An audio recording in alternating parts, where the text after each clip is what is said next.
ভাই, বাটপাড়ির তো একটা সীমা থাকে না? আপনারা সরকার যখন বাটপাড়ি করে, যেই সরকারি হোক, এটা খুব মজা লাগে আমার। হাম নিয়ে যখন আমি প্রশ্ন তুললাম, আমাকে স্বাস্থ্যমন্ত্রী বললেন এটা নিয়ে এত কথা বলা যাবে না, ভয় পেয়ে যাবে, ভয় পেলে ইমিউনিটি নষ্ট হয়ে যায়। আমরা দীর্ঘদিন একদলীয় শাসন দেখেছি, এখনো তার ধারাবাহিকতা চলছে।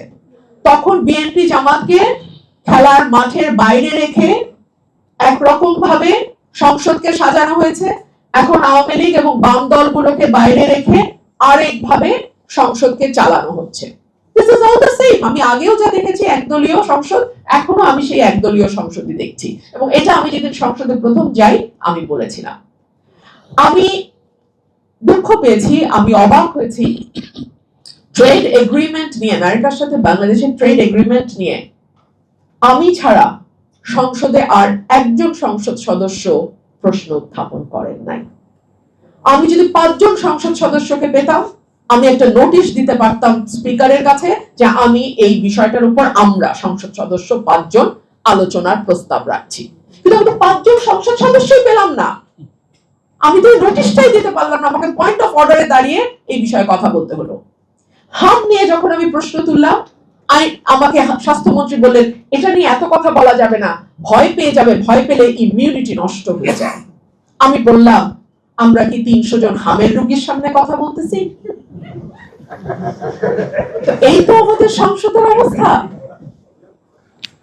এই তো আমাদের সংসদের অবস্থা। তেলের জন্য দীর্ঘ লাইন, সারা রাত ধরে গাড়ির ড্রাইভার আর মোটর বাইকের চালকরা লাইনে দাঁড়িয়ে থাকেন। যে মুহূর্তে দাম বাড়লো ওই মুহূর্তে তেল পাওয়া শুরু হলো। কি করে সম্ভব বলেন তো? তেলগুলো কই ছিল? ভাই, বাটপাড়ির তো একটা সীমা থাকে না? আপনারা সরকার যখন বাটপাড়ি করে, যেই সরকারি হোক, এটা খুব মজা লাগে আমার, যে সরকার বালুর মধ্যে মুখ বুঝে মনে করে কেউ দেখে না, কেউ বুঝে না। না ভাই, মানুষ কিন্তু ড্যাম স্মার্ট।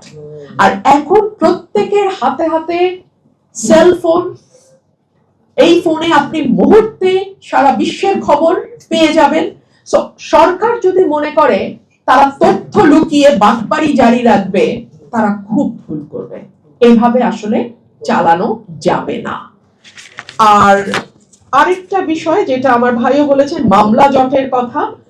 মামলা দ্রুত নিষ্পত্তির পেছনে আসলে অনেকের কন্ট্রিবিউশন থাকে, আদালতের, আইনজীবীদের, মক্কেলের, সাক্ষীর, এবং সর্বোপরি আমাদের যেই দীর্ঘ একটা মানে আছে, ক্যালেন্ডার আছে সুপ্রিম কোর্টের, যে প্রতি 1 মাস 1.5 মাস পর পর একটা লম্বা বন্ধ চলে আসে। এভাবে যদি চলতে থাকে তাহলে আসলে মামলার জট কমানো বা মামলার জট কমিয়ে আনা সত্যি কঠিন হবে। আমি আমার বক্তব্য আর দীর্ঘায়িত করব না, মোটামুটি যে বিষয়গুলো আমি বলতে চেয়েছিলাম সবই বলা হয়েছে।